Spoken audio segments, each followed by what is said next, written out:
샬롬. 밤새 평안히 주무셨습니까? 우리 성령 하나님께서 어젯밤에도 여러분들 고이 주무실 수 있도록 인도해 주셨으리라 믿습니다. 오늘은 시편 149편 1절로 9절의 말씀을 가지고 찬양의 시라는 주제로 묵상한 것을 나누어 봅니다. 어제 우리가 나누었던 시편 148편은 하나님의 창조의 세계 전체를 향하여 하나님을 찬양할 것을 호소하는 말로 시작해서 그 범위를 차츰차츰 좁혀서 인간 세계, 마지막에 가서는 하나님이 언약의 백성인 이스라엘 백성들에게 하나님을 찬양할 것을 호소했습니다. 그런데 이 149편도 그 계속인 것으로 생각을 하면 좋습니다. 왜냐하면 이 시편 역시 1절로 4절까지는 하나님의 백성인 이스라엘에게 자기들이 위엄 있고 존귀스러운 땅이며 5절 9절에서는 승리의 상징인 언약의 땅으로 돌아오게 하신 하나님을 찬양하는 것으로 기록되어 있기 때문입니다. 이제 1절로 9절까지를 살펴봅니다. 1절로 9절을 살펴보면은 이스라엘 백성들이 바빌론 포로 생활에서 돌아온 직후에 나라가 재건된 지 얼마 안 되었기 때문에 이스라엘은 아직 약해서 주위에 있는 나라들에게 위협을 받고 있었습니다. 그리고 앞으로 수년 안에 승리를 얻으려는 언약을 받았기 때문에 합당한 처지에 놓여 있었습니다. 다시 말하면 지금 나라가 세워진 지 바빌론에서 있다가 포로로 돌아와서 성곽을 세우고 성전을 세우고 자기들이 살아가는 집을 세우다 보니까 이들은 너무나 약해져 있었어요. 그리고 주변에 있는 나라들은 강대국이었습니다. 호시탐탐 이스라엘을 넘보고 있었죠.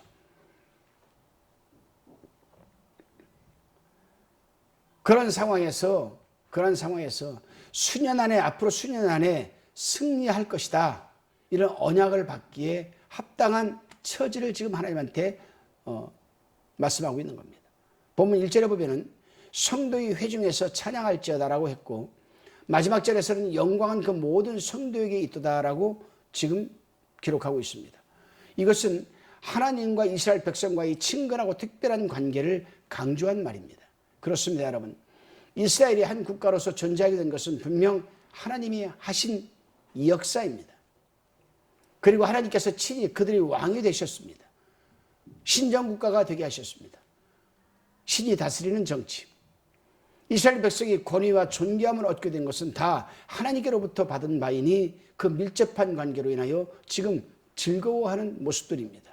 물론 하나님께서도 또한 기뻐하시면 이스라엘과 언약의 관계를 맺고 계시고 그들을 당시의 백성으로 인정하시기 때문이 아니겠습니까?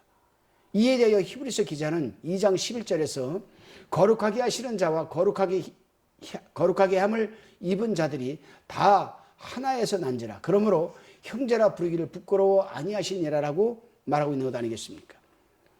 이스라엘이 이제 겸비함을 배운 것처럼 하나님께서 언약하신 바는 겸손한 자를 구원으로 아름답게 하시려다라고 4절에서 말하는 겁니다. 그렇습니다, 여러분.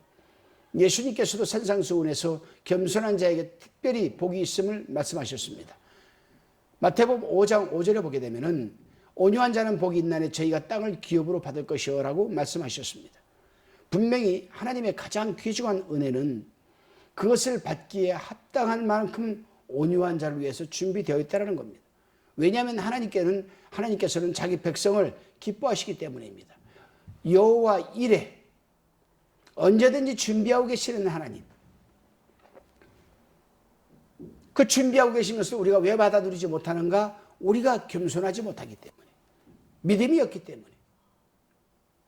이제 시인은 자신들이 승리하고 원수를 갚게 될 것을 지금 확신하고 있습니다. 돌아온 지 얼마 안 되어서 성곽을 짓고 성전을 짓고 자기들 사는 집을 지었는데 흙벽들로 지었으니 뭐 지어야 얼마나 짓겠습니까? 무기가 있겠습니까? 무기 하나도 없어요. 무슨 무기가 있겠습니까? 아무것도 없었어요. 근데 그 주변에는 강대국들이 포진하고 있었잖아요. 호시탐탐 저 이스라엘을 노리고 있었잖아요. 근데 오늘 시인은 얼마 안 가서 우리가 저들을 이기고 승리하게 될 것이다. 바벨론도 우리가 복수할 것이다. 그래요.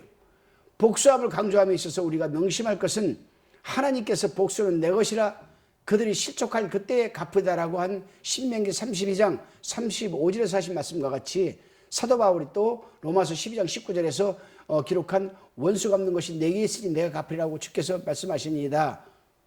이 말씀들을 지금 그들은 잊어버린 거예요. 하나님께서 복수해 주셔야죠. 지네들이 어떻게 복수합니까? 무기 하나 없는데. 그 강대국들은 병거가 몇 척입니까? 얼마나 창이 있습니까? 얼마나 정예부대가 있어요? 이들은 오합지졸이죠. 정예부대가 무슨 정예부대가 있습니까? 군대가 없는데. 이스라엘 백성 전체가 다 군대가 될 수 있겠죠. 언제? 하나님에게 온전히 붙들렸을 때에. 그래서 여러분 다윗도 골리앗과 싸울 때 감히 누가 하나님의 군대를 모욕하느냐라고 말한 겁니다. 그렇습니다, 여러분. 그런데 우리가 여기서 말하는 이스라엘 백성들이 말하는 승리는 하나님의 승리에 그 백성들이 동참한다고 생각한다면 이것은 바로 하나님의 능력과 공의로 성취될 승리의 언약이라고 할 수가 있습니다. 그렇습니다. 우리들이 복수할 것이 아니라 때가 되면은 우리가 하나님 앞에 겸손히 낮아지고 겸비해지면은 하나님께서 우리를 통치하고 다스려 주시기 때문에 하나님께서 우리 대신 복수해 주실 것이다.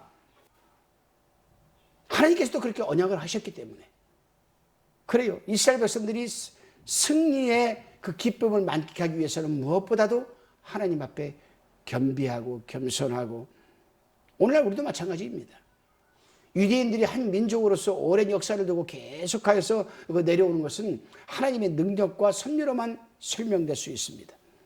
다른 민족들은 흥했다가는 망하고 제국들은 일어났다가는 망하고 이제는 그 이름조차도 잊어버리게 얼마나 많습니까? 바벨론이 지금 건재합니까? 건재하지 않아요. 그러나 이스라엘은 건재합니다. 왜요?